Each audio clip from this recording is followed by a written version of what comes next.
WhatsApp पे कचरा के उतरता है, उसे इतिहास मान के प्रारंभ हो जाता है। हाय हाय हाय हाय गांधी को गाली देते हैं वो जिनके खुद के पता नहीं कि क्या क्या किए हैं उन्होंने। हाय हाय हाय हाय हाय हाय हाय हाय। और जिन्होंने हाथ बांधे हो, जो जवान लड़के सोचते हो कि मैं सही नहीं बोल रहा हूं।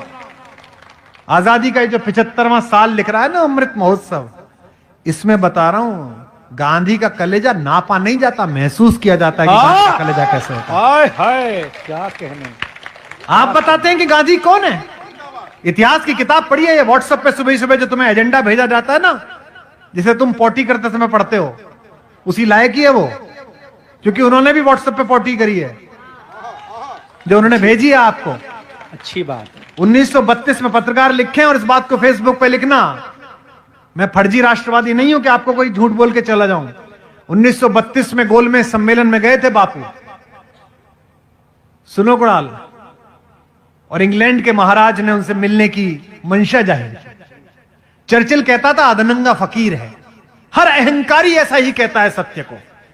रावण भी कहता था कि फकीर है, ये कौन तपस्वी है, इसके साथ ये औरत क्यों रहनी चाहिए, मेरे पास रहनी चाहिए। चर्चिल भी कहता था अधनंगा फकीर है। तो राजा ने कहा कि बुलाओ मिलने के लिए गांधी को।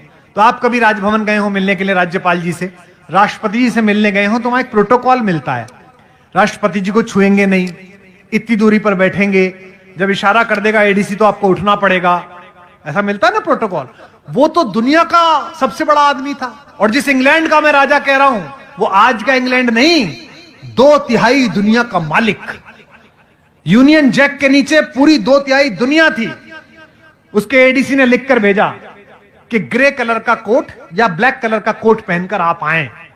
गांधी पहुंचे, बकिंगम पैलेस के अंदर बग्घी गई, दरवाजा खोला गया तो हिंदुस्तान का 156 इंच का सीना अकेली एक धोती में, क्यों ही अधनंगा।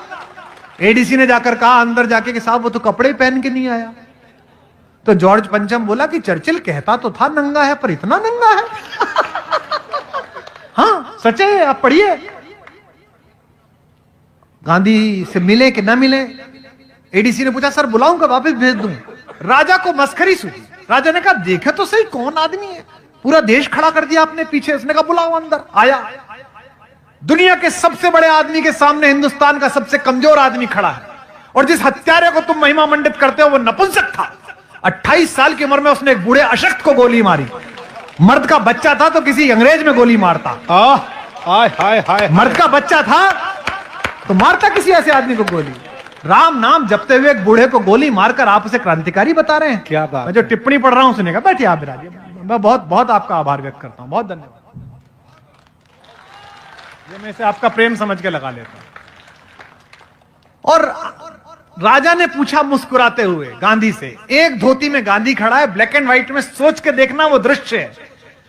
आज ये जरा जरा सी बात पर अमेरिका के सामने घिग्गी बांधने वाले, चीन के सामने घुटने टेक देने वाले, जरा जरा सी घुड़की पे बिल में अंदर घुस जाने वाले नेतृत्वों से पूछना चाहता हूं, चाहे इनकी सरकार का हो चाहे उनकी सरकार का हो। 1932 में गांधी खड़ा है इंग्लैंड में राजा के महल में अकेला। राजा ने पूछा well mister Gandhi, where are your clothes, तुम्हारे कपड़े कहां गए? बिना कांपे, यूरेनियम से बने हुए, प्लेटिनम से बने हुए, डायमंड से बने हुए सीने वाले हिंदुस्तान के सबसे बड़े फकीर ने कहा, जो सेंटेंस बोला उसे बोलने के लिए कलेजा चाहिए, नापने के लिए नहीं, महसूस करने के लिए। उसने कहा, हिंदी में सुनाता हूं जो अंग्रेजी में कहा, नॉट इवन माइन, तुम्हारे कपड़े कहां गए? उसने कहा मेरे छोड़ो महाराज, मेरे पूरे देश के कपड़े तो चुरा कर आपने पहन लिए।